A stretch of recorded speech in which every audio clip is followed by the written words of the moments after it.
कहानी शुरू होती है एक जंगल को दिखाते हुए। एक आदमी पागलों की तरह इस जंगल से निकलने की कोशिश में था। जंगल इतना घना था कि यहाँ से बाहर जाने का कोई रास्ता नहीं नजर आ रहा था। ये इंसान सूरज को देखते हुए आगे बढ़ा था, लेकिन अब सूरज भी ढल चुका था। लेकिन उसने भागना नहीं छोड़ा। भागते भागते एक पॉइंट आया जहाँ एक फेरी के स्केलेटन पे उसे लिखा मिला पॉइंट ऑफ नो रिटर्न, यानी यहाँ से कोई वापस नहीं जा सकता। इस बोर्ड को देखकर परेशानी उसके चेहरे पे साफ जाहिर थी। अंधेरा गहरा हो जाता है और एकदम से सारे परिंदे उड़कर यहाँ से चले जाते हैं। छुपने की कोई जगह भी नहीं थी। यह आदमी बहुत ज्यादा डर रहा था, इसीलिए दरख्त के ऊपर चढ़ जाता है और उसकी बदकिस्मती कि वो इतने ऊंचे दरख्त से गिर गया। इससे पहले कि वो बेहोश हो जाता, हम देखते हैं कि कोई उसे खींच के ले गया। खींचने वाला कौन था ये नहीं दिखाया गया, लेकिन हमें इस आदमी की दर्द भरी चीखें सुनाई दी गई। सीन कट होता है और हमें 6 दिन बाद शहर में मीना नाम की एक लड़की को दिखाया जाता है। मीना की कोई दोस्त या फैमिली नहीं थी सिवाय एक बहन के। इस टाइम वो जिस पेट स्टोर पे काम कर रही थी, उसके बॉस उसे एक पैरट को जू पे छोड़ कर आने का ऑर्डर देते हैं। मीना इस पैरट को उठाकर अपने घर ले जाती है क्योंकि उसे अगले दिन जू जाना था। रात उसने इस पैरट के साथ गुजारी और फिर सुबह होने पर वो इस पैरट को लेकर जू के लिए निकल गई। लंबी सड़क पर चलते चलते एकदम से शायद उसने गलत टर्न ले लिया और वो पहुंच गई जंगल के बीचों बीच। ये वही जंगल था जहां हम पहले एक आदमी को गायब होता देख चुके हैं। पहले तो वो अपनी गाड़ी के जरिए ही इस जंगल के अंदर जाती रही, लेकिन जब उसे यहाँ से बाहर निकलने का रास्ता समझ नहीं आया तो उसे इस गाड़ी से उतरना पड़ा। उसे लगा कि शायद यहाँ करीब कोई होगा जिससे वो मदद मांग ले। वो अपने पैरट को लेकर आगे बढ़ने लग जाती है। अंधेरा भी गहरा होता जा रहा था। एकदम से पहले की तरह ही सभी परिंदे इन दरख्तों से उड़ जाते हैं। मीना को अब डर लगने लगा था क्योंकि जमीन भी जोर जोर से हिल रही थी। उसे अपने करीब किसी के होने का भी एहसास होता है। दूर एक बूढ़ी औरत भाग रही थी। मीना भागते हुए उसका पीछा करती है। वो उसे मदद मांग रही थी, लेकिन वो औरत रुकती नहीं, भागती रहती है। मीना जब उसका पीछा करते करते थक गई तो वो वहाँ रुक गई। उसके रुकने पर बूढ़ी औरत ने उसे आवाज देकर कहा, अगर जिंदा रहना चाहती हो तो तेजी से भागकर हमारी तरफ आओ। ये सुनते ही मीना दोबारा उस बूढ़ी औरत की तरफ भागी और वो बूढ़ी औरत उसका हाथ पकड़कर उसे एक घर में ले आई। घर आते ही उसने इस घर को लॉक कर लिया। ये कोई घर नहीं था, बल्कि एक काफी अजीब कमरा था जिसपे एक बहुत बड़ा सा मिरर लगा हुआ था। इस बूढ़ी औरत के साथ यहाँ 2 और लोग भी थे। मीना घबराकर इन लोगों से पूछती है ये कौन सी जगह है। ये लोग कोई जवाब नहीं देते और उसे मिरर के सामने खड़े होने को कहते हैं क्योंकि कोई उन्हें देखने आने वाला था। मीना पूछती है आखिर कौन देखने आ रहा है, तो वो बूढ़ी औरत मेडेलाइन जवाब देती है हमें वॉचर्स देखने आ रहे हैं। एकदम से यहाँ अजीबोगरीब आवाजें भी गूंजने लगी। इस बूढ़ी औरत ने बताया कि वॉचर्स तुम्हारे आने से खुश है, वो यहाँ तालियां बजा रहे हैं तुम्हारे लिए। मीना बुरी तरह कंफ्यूज थी। मेडेलाइन जिन्हें वॉचर्स कह रही थी उन्हें ना तो अभी तक मूवी में दिखाया गया और ना ही मीना या किसी और ने उन्हें देखा था। ये रात गुजर जाती है। सुबह होने पर ये लोग इस जगह से बाहर निकल आते हैं। मेडेलाइन बताती है कि वो वॉचर्स सिर्फ रात में ही बाहर निकलते हैं, दिन के वक्त हम लोग जंगल में आजाद घूम सकते हैं। मीना को इस जंगल में नहीं रहना था, वो यहाँ से निकलने के लिए आगे बढ़ जाती है, पर मेडेलाइन कहती है ये तुम्हारा अच्छा फैसला नहीं, इस जंगल से बाहर निकलने का कोई रास्ता नहीं है। रात होने से पहले पहले हमें इस घर में वापस आना पड़ता है। अगर तुम लेट हो गई तो तुम अपनी जान से हाथ तो बैठोगी। मीना किसी की बात नहीं सुनती और अपने पैरट को लिए आगे बढ़ती रहती है। आगे बढ़ने पर उसे भी वही साइन दिखाई दिए, पॉइंट ऑफ नो रिटर्न वाले। इन्हें देखकर वो घबरा तो गई, लेकिन पहले वाली लड़की की तरह ही वो सूरज को देखकर सूरज की डायरेक्शन में आगे बढ़ती रही, पर जंगल से निकलने में कामयाब नहीं हो सकी। एकदम से उसे जमीन के नीचे हलचल महसूस हुई। वो डर गई और वापस उसी घर की तरफ भागी। वो हार चुकी थी। यहाँ मेडेलाइन उसे हौसला देती है और कहती है कि सिर्फ तुम ही नहीं जिसने यहाँ से निकलने की कोशिश की और हार गई, हम भी तुम्हारी तरह ही हार कर यहाँ रुके हैं। यहाँ से बाहर निकलने का कोई रास्ता नहीं। ये जंगल आत्माओं को अपनी तरफ लेकर आता है और फिर अजीब अजीब चीजें इंसानों को दिखाता है। ये तुम्हें पागल भी कर सकता है, इसीलिए अगर जिंदा रहने चाहती हो तो हमारे साथ ही रहो। ये जंगल एक शिकारी है और हम सब उसका शिकार। मेडेलाइन उसे पॉइंट ऑफ नो रिटर्न वाले काफी सारे साइन बोर्ड दिखाती है जो कि जंगल में गोल दायरे में लगाए गए थे। मेडेलाइन बताती है कि ये हमारे घर से आधे दिन के फासले पे लगे हैं, अगर इससे आगे गए तो वापस लौटना मुश्किल हो जाएगा, इसलिए कभी भी ये तुम्हें नजर आए तो तुम इन्हें इग्नोर मत करना। मीना पूछती है ये सब किसने बनाया, तो वो जवाब देती है ये एक प्रोफेसर ने बनाया था। रात हो जाती है कि लोग वापस उस घर के अंदर आ जाते हैं। हर रात वॉचर्स उन्हें देखने के लिए आते थे। आज किरा नामी लड़की उनके सामने डांस करती है और कहती है ये सब उन्हें पसंद है। ऐसा नहीं था कि इन चारों को हर रात वॉचर्स के सामने खड़ा ही रहना पड़ता था। ये लोग जो चाहते वो कर सकते थे, लेकिन उनकी तरफ अपनी कमर नहीं कर सकते थे। रात में तो इन्हें सिर्फ वॉचर्स का मसला था, लेकिन दिन में भी इन्हें बहुत मुश्किलों का सामना करना पड़ता था। ये जंगल से हर रोज कुछ न कुछ हंट करके लेके आते थे, जिनसे इनका गुजारा होता था। अगले दिन कीरा और मीना दोनों जंगल में खाना इकट्ठा करने के लिए जाती है। मीना कीरा से सवाल करती है आखिर ये वॉचर्स चाहते क्या हैं? कीरा बताती है मुझे भी कुछ खास नहीं पता, लेकिन मैडेलाइन के पास एक थ्योरी है। उसके मुताबिक ये वॉचर्स हमें देखते हैं, हमें ऑब्जर्व करते हैं, लेकिन अगर हमने इन वॉचर्स को देखा तो हम पागल हो जाएंगे। कीरा अब उसे एक गधा दिखाती है और कहती है ऐसे बहुत से गधे जंगल में मौजूद हैं। दिन के वक्त ये सारे के सारे वॉचर्स इन गढ़ों में रहते हैं और रात में वो यहाँ से बाहर निकल आते हैं। मीना कीरा को बताती है कि उन्हें यहाँ फंसे हुए 6 महीने हो गए हैं। कीरा का हस्बैंड जंगल में रास्ता ढूंढने के लिए निकला है। उसे उम्मीद है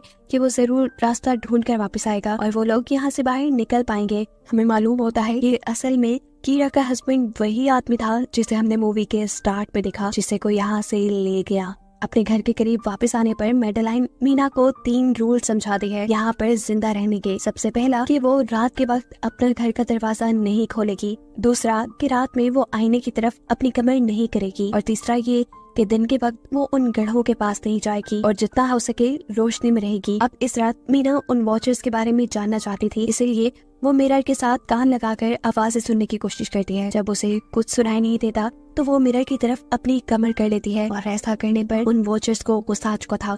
वो लोग जोर जोर से उस मिरर को मारने लग जाते हैं, यहाँ तक कि मिरर के अंदर क्रैक भी आ जाता है। शोर से मैडेलाइन भी उठ जाती है और वो मीना को मिरर की तरफ खड़े रहने को कहती है। ऐसा करने पे उनका गुस्सा ठंडा हो सकता था। खैर ये रात भी कट जाती है और अगले दिन मीना डैनियल के साथ शिकार पर निकलती है। मीना क्योंकि अपने अच्छे दिन यहाँ जाया नहीं करना चाहती थी, इसलिए वो यहाँ से निकलने की तैयारी कर रही थी। वो डैनियल से पूछती है क्या आज तक तुमने किसी वॉचर को देखा? डैनियल ना में जवाब देता है। तब मीना डैनियल को समझाती है कि मुझे लगता है कि ये सब मैडेलाइन की बनाई हुई कहानियां हैं, जिसके अंदर वो हमें फंसा रही है। हमें जरूर इन गढ़ों को जाकर चेक करना चाहिए, शायद हमें यहाँ से बाहर जाने का कोई रास्ता मिल जाए। डैनियल जो कि खुद यहाँ से बाहर जाना चाहता था, ना की बातें मान लेता है और अब मीना अपने साथ रस्सी बांधकर उस गड्ढे के अंदर उतरती है। रस्सी का दूसरा सिरा डैनियल ने पकड़ा हुआ था कि अगर मीना को कुछ भी हो वो जल्दी से मीना को बाहर की तरफ खींच ले। मीना नीचे गड्ढे में पहुंच जाती है जहां उसे बहुत सारे इंसानों का सामान मिलता है।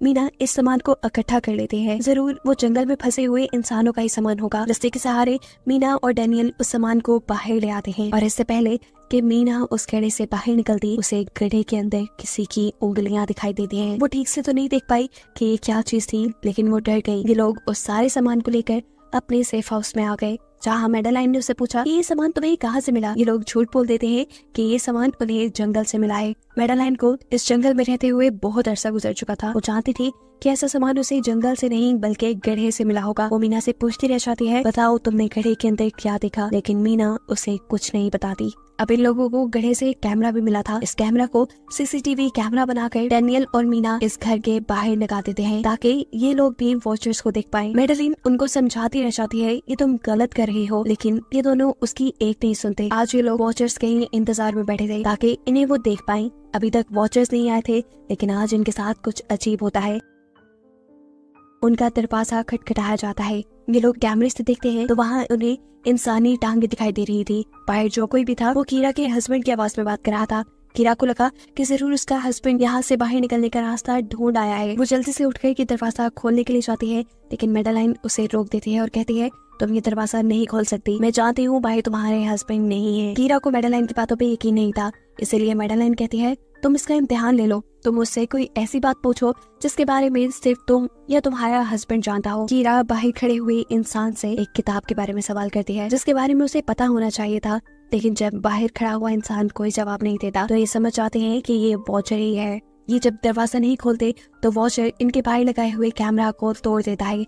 सभी वॉचर अब गुस्से में आ चुके थे। वो इनके घर के बाहर लगा हुआ शीशा भी तोड़ने वाले थे, लेकिन ये सब लोग शीशे के सामने खड़े हो जाते हैं। उनके ऐसा करने पर वॉचर्स ने शीशा तोड़ना बंद कर दिया और वो इनको मारने नहीं आए। रात इनके साथ ये काफी सारी गलत चीजें हो गई थी, इसीलिए डैनियल और मीना ने डिसाइड किया कि वो मैडेलाइन को सच बता देंगे कि वो गड्ढे में गए थे। और इस बात से वो बहुत ज्यादा गुस्सा हो जाती है कि उन्होंने एक रूल तोड़ दिया था।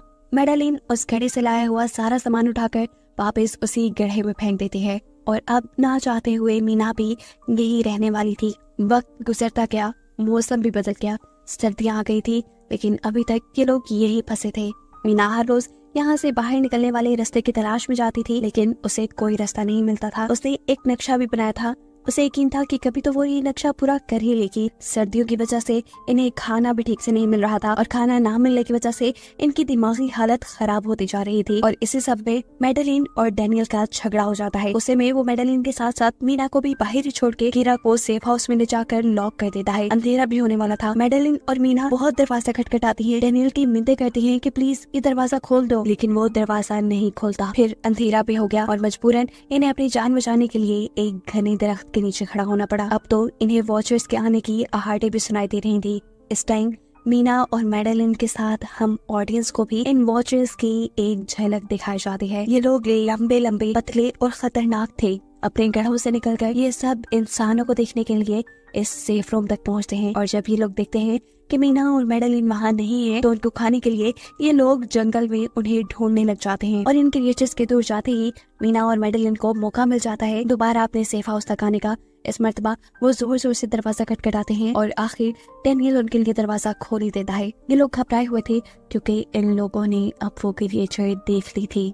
मैडेलिन इन सबसे आकर कहती है कि मैंने तुमसे झूठ बोला था कि मैं यहाँ पे फंस गई। असल में मैं इन्हीं क्रिएचर्स की तलाश में यहाँ आई थी, क्योंकि मैंने किताबों में पढ़ रखा था कि ये सारी क्रिएचर्स परियां हैं, फेरीज हैं। लेकिन यहाँ आकर मैंने जब इन्हें देखा तो मुझे पता चला कि ये तो मॉन्स्टर यानी राक्षस हैं और साथ ही साथ काफी अक्लमंद भी। ये लोग भेस बदल सकते हैं। मैंने जिसको देखा था उसने बिल्कुल मेरे जैसा ही अपना रूप बना लिया था, बस उसके बाल थोड़े बिखरे हुए और आंखों के नीचे गड़े थे। मैंने उनकी इन हरकतों से अंदाजा लगाया कि वो हम जैसा बनने के लिए हर रोज कुछ सीखते हैं, इसीलिए ये हर रोज आकर हमें ऑब्जर्व करते हैं और जो जो काम हम करते हैं वैसे ही काम ये लोग करने लग जाते हैं। इनकी इन्हीं बातों के दौरान दोबारा दरवाजे पे खटखटाहट होती है। ये क्रिएचर्स अब इन्हीं की तरह बोल रही थी। वो अंदर आना चाहती थी, लेकिन ये दरवाजा नहीं खोल सकते थे। अगर ये दरवाजा ना भी खोलते फिर भी क्या हो जाता। उन क्रिएचर्स में इतनी ताकत थी कि वो इस लोहे के दरवाजे को तोड़ कर अंदर आ जाएं। इन लोगों को कहीं छुपना था। सभी को कुछ समझ नहीं आ रही थी, पर अचानक डैनियल की नजर फर्श पे पड़ती है। यहाँ फर्श थोड़ा ऊपर नीचे था। वो जैसे ही कारपेट उठाकर दिखता है तो नीचे एक बंकर था। ये लोग बिना वक्त जाए किए उस बंकर का दरवाजा खोल के उसके अंदर चले जाते हैं और फिर बंकर बंद कर लेते हैं। ये लोग इस चीज से हैरान थे कि ये बंकर इतने अरसे से यहाँ था और इन लोगों को पता भी नहीं चला। इस बंकर के नीचे बहुत फैसिलिटीज थी, हजारों दिन का खाना, बहुत सारे टीवी, टेक्नोलॉजी और भी बहुत सा जरूरत का सामान रखा था। मीना जानना चाहती थी कि आखिर ये जगह किसने बनाई, इसीलिए वो इस कंप्यूटर को ऑन कर लेती है। इस कंप्यूटर में इंटरनेट तो नहीं था, लेकिन बहुत सा डाटा सेव था, जिसे खोलने पर इन्हें पता चलता है कि ये सारी जगह डॉक्टर मार्टिन ने बनाई थी। ये असल में प्रोफेसर को इन क्रिएचर्स के बारे में पता था। वो इन क्रिएचर्स पर रिसर्च करना चाहता था, इसलिए उसने ये बंकर बनाया था। वो इस बंकर में रहता था। पैसों का लालच देकर वो दूसरे इंसानों को यहाँ लेकर आता था और रात के वक्त उन्हें ऊपर रूम्स में छोड़कर खुद इस बंकर में आकर छुप जाता था और वो मॉन्स्टर फिर उन इंसानों को खा जाया करते थे। अपनी सारी रिसर्च के दौरान डॉक्टर मार्टिन बताते हैं कि ये क्रिएचर कोई मॉन्स्टर नहीं बल्कि असल में फेरीज थी, जो पहले इंसानों के साथ रहती थी, लेकिन फिर इंसानों ने इन्हें धोखा दिया। इन्हें यहाँ जंगलों में फंसाकर वो यहाँ से निकल गए और काफी साल जमीन के नीचे रहने की वजह से इनका जादू और इनके पर चले गए। डॉक्टर मार्टिन बताते हैं कि सारी रिसर्च के दौरान उन्हें एक सबसे अलग फेरी मिली, जो रोशनी में भी उन गढ़ों से बाहर आ सकती थी। वो अच्छी थी, उसे डॉक्टर मार्टिन को मारा नहीं। डॉक्टर मार्टिन उसे यहाँ ले आया। वो फेरी मार्टिन के साथ रहकर सब कुछ सीख गई, लेकिन थोड़े अरसे बाद इन दोनों के अंदर कोई लड़ाई हो गई। इस कंप्यूटर में बहुत सी वीडियोस थी और हर वीडियो में डॉक्टर मार्टिन ने कुछ न कुछ बताया हुआ था। मीना बस ये जानना चाहती थी कि आखिर में क्या हुआ, इसीलिए वो सबसे आखिरी वीडियो प्ले करती है, जिसमें वो देखती है कि प्रोफेसर खुद को और उस फेरी को मारने वाले है। मरने से पहले वो इस जंगल में फंसे हुए लोगों के लिए यहाँ से निकलने का रास्ता बता देता है और कहता है कि शाम में जिस डायरेक्शन में परिंदे भागते हैं उसी डायरेक्शन में भागने से वो लोग इस जंगल से निकल सकते हैं। उसने इस रिकॉर्डेड मैसेज में कहा था कि अगर कोई इस जंगल से निकलने में कामयाब हो गया तो यूनिवर्सिटी में जाकर मेरी सारी रिसर्च तबाह कर देना। बस कुछ राज से रहने चाहिए। मैंने यहाँ आकर बहुत बड़ी गलती की थी। मैं वो दुनिया नहीं बना सका जिसका मैंने ख्वाब देखा था। मैं इंसानों और फेरिस को एक साथ नहीं रख पाया। खैर, आज रात इनकी काफी खुशी में कटती है क्योंकि इन्हें बाहर जाने का रास्ता मिल गया था। सभी लोग अब बंकर से बाहर निकलते हैं तो देखते हैं कि इनका सेफ हाउस ऑन वॉचर्स ने पूरी तरह तबाह कर दिया है। ये लोग अब यहाँ जंगल से निकलने के रास्ते में बढ़ जाते हैं। वो परिंदे जिनके बारे में प्रोफेसर बता रहे थे वो तो शाम को उड़ने वाले थे, लेकिन इन्हें शाम होने से पहले जंगल से बाहर निकलना था, इसलिए मीना अपने पास मौजूद पैरट को आजाद कर देती है। जिस डायरेक्शन में वो उड़ता है ये लोग उसी डायरेक्शन में चलने लग जाते हैं। चलते हुए रास्ते में इन्हें एक कब्र मिली। मेडेलाइन इस कब्र को देखकर बताती है कि एक वक्त था जब ये लोग इंसानों के साथ रहते थे, लेकिन इंसानों ने इनके साथ बहुत बुरा किया, धोखा किया और इन्हें यहाँ जंगलों में छोड़कर वो चले गए। और क्योंकि इन फेरीज ने अपने पर और अपनी जात को खो दिया, इसलिए अब कभी वो इस जंगल से बाहर भी नहीं जा सकते। चलते हुए ये लोग एक नदी के पास पहुंच गए। फाइनली इस नदी के जरिए ये लोग इस जंगल से निकल सकते थे। शाम भी हो चुकी थी। वो फेरीज, वो वॉचर्स अब जमीन से बाहर निकलने लगे थे। इससे पहले कि ये लोग डॉक्टर मार्टिन की बोट में बैठकर यहाँ से दूर चले जाते, डेनियल को यहाँ अपना साथी जॉन मिल जाता है। वो जख्मी हालत में था। डेनियल उसकी मदद के लिए आगे बढ़ता है। बाकी सब अपनी बोट में बैठ गए थे। इससे पहले कि डेनियल वापस आता, ये लोग देखते हैं कि डेनियल जिसकी मदद करने गया वो कोई इंसान नहीं बल्कि रूप बदलने वाली फेरी थी, जिसने अब उनकी आंखों के सामने डेनियल का रूप ले लिया था। ये सब लोग डेनियल के लिए कुछ नहीं कर पाते। उस फेरी ने अब डेनियल के माथे पे एक निशान बनाते हुए उसे जान से ही मार डाला था। इन्हें मालूम होता है कि फेरीज ये नदी पार नहीं कर सकती और फाइनली ये लोग खुद इस नदी को पार करके शहर तक पहुंच जाते हैं। सीन कट होकर हमें दिखाया जाता है कि अब मीना डॉक्टर मार्टिन के कहे के मुताबिक उनकी यूनिवर्सिटी में उनका सारा डाटा खत्म करने के लिए आई है। और इससे पहले कि वो उनका रिसर्च डाटा डिलीट करती, उसे इसके जरिए एक नई बात पता चलती है कि जब हजारों साल पहले इंसान और फेरीज एक साथ रहते थे तो तब इनकी शादी भी हो जाया करती थी। ऐसे इंसानों और फेरीज के बच्चे भी हुए जिन्हें हाइब्रिड्स कहा जाता है। उसे यहाँ पे ये बात भी पता चली कि मेडेलाइन जो उन्हें वहाँ मिली थी वो कोई और नहीं बल्कि प्रोफेसर की वाइफ ही थी। वो कंफ्यूज हो जाती है कि मेडेलाइन ने उसे ये बातें क्यों नहीं बताई। इस सारी कंफ्यूजन को शेयर करने के लिए वो कीरा के पास आती है और उसे बताती है कि जिस मेडेलाइन से हम जंगल में मिले थे वो असल में प्रोफेसर मार्टिन की वाइफ थी, लेकिन उसने हमें ये सच्चाई इसलिए नहीं बताई क्योंकि वो एक इंसान नहीं बल्कि एक भेस बदलने वाली फेरी ही थी। ये सुनकर कीरा हैरान हो जाती है। असल में काफी सालों पहले प्रोफेसर की वाइफ मेडेलिन लंग्स कैंसर की वजह से मर गई थी। प्रोफेसर उनसे बहुत प्यार करते थे, वो उनके साथ ही रहना चाहते थे। और फिर प्रोफेसर को पता चला इन भेस बदलने वाली फेरीज के बारे में। अपनी वाइफ की फोटो दिखाते हुए उसने उस फेरी को मेडेलाइन जैसा बना दिया। अभी ये सारी बातें मीना बता ही रही थी तो एकदम से उसे पता चला कि वो ये सारी बातें कीरा को नहीं बल्कि मेडेलिन को ही बता रही है, जिसने इस वक्त कीरा का भेस बदला हुआ था। जैसे ही असली कीरा यहाँ आती है मेडेलिन उसे बेहोश कर देती है, जिसके बाद वो फौरन मीना पे हमला करने के लिए आगे बढ़ती है ताकि उसका राज ही रहे। इससे पहले कि वो मीना को मार देती, वो उसे कहती है मैं इकलौती थी जो जंगल में सबसे अलग थी। वहाँ सारी फेरीज मेरा मजाक उड़ाती थी। मैं दिन के वक्त भी बाहर निकल सकती थी। इसी गुस्से में उन्होंने मुझे वहाँ से बाहर निकाल दिया। तब मीना उसे कहती है तुम अलग नहीं थी, तुम बहुत ज्यादा खास थी। असल में तुम हाइब्रिड हो, आधी इंसान और आधी फेरी हो। इसी वजह से तुम फेरीज के साथ भी रह सकती हो और इंसानों के साथ भी, और यही वजह है कि तुम उस जंगल से बाहर निकल आई। मीना के सारा सच बताते ही एकदम से मेडेलिन के पास उसके पर और उसके जादू वापिस आ जाता है, जिसके बाद वो मीना को यही छोड़कर यहाँ से उड़ जाती है। अब कहानी कुछ हफ्तों बाद की दिखाई जाती है जहाँ मीना अब अपनी बहन के पास गई है। जंगल और फेरी वाले सारे वाक्य के बाद वो काफी डर गई थी और अब वो अपनी बहन के साथ ही रहना चाहती थी। उसने अपनी बहन को बताया कि मुझे लगता है कि वो फेरी अभी भी मेरा पीछा करती है। तब मीना की बहन उसे कहती है तुम डरो नहीं, कुछ नहीं होगा। और कहानी के आखिरी सीन में हमें एक बच्ची को दिखाया जाता है जो कि इस वक्त भी मीना के घर के नीचे ही थी। ये कोई और नहीं बल्कि वो फेरी मेडेलाइन ही है जो इनकी दुनिया में इस बच्ची के रूप में रह रही है। और इसी को दिखाते हुए ये कहानी यहाँ खत्म हो जाती है।